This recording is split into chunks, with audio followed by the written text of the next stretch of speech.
Bonjour, ce module de formation vous présente les impacts liés à la publication de récents décrets sur la protection sociale, retraite, prévoyance, frais de santé. Décret du 9 janvier 2012, loi du 14 juin 2013, circulaire de la sécurité sociale de septembre 2013 et février 2014, et enfin le dernier décret qui a été publié le 10 juillet 2014. Le premier impact concerne la modification des catégories sur vos contrats de prévoyance, frais médicaux et retraite. Avant, on pouvait utiliser de manière assez souple la définition de cadre et de non-cadre. Maintenant, il faut se référer à la Convention collective des cadres de 1947 qui définit quatre articles, l'article 4, l'article 4 bis et l'article 36. Donc, si vous avez des salariés, employés et agents de maîtrise qui relèvent du 4 bis et du 36, il faut modifier la catégorie en personnel affilié à la GIRC ou personnel non affilié à la GIRC. Pour les autres, vous pouvez continuer à utiliser la notion de cadre non cadre, sachant que le cadre ne concerne que l'article 4. Deuxième impact, l'obligation de couvrir l'ensemble du personnel en frais de santé se fait en deux temps. Si vous avez déjà un contrat pour les cadres, vous devez couvrir l'ensemble du personnel à compter du 1er juillet 2014.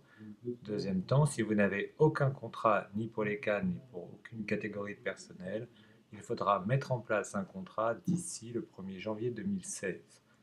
Le minimum de garantie n'a pas été encore défini et sera indiqué au cours de l'année 2015 par décret.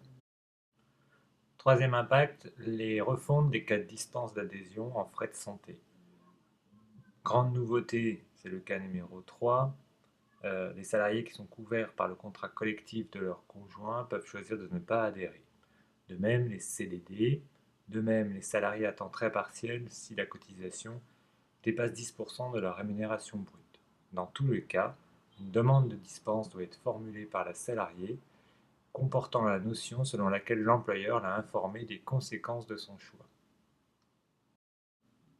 Impact numéro 4, les minimums d'ancienneté que vous définissez dans vos décisions unilatérales ont été modifiés pour la partie frais de santé. Vous pouvez maximum mettre un délai de 6 mois d'ancienneté. Pour la prévoyance, ça peut aller jusqu'à 12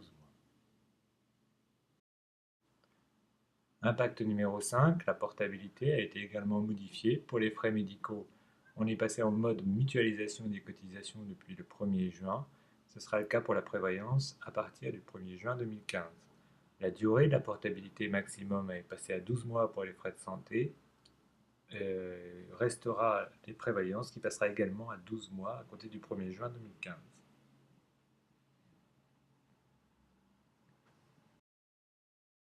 Impact numéro 6, les règles fiscales ont été changées.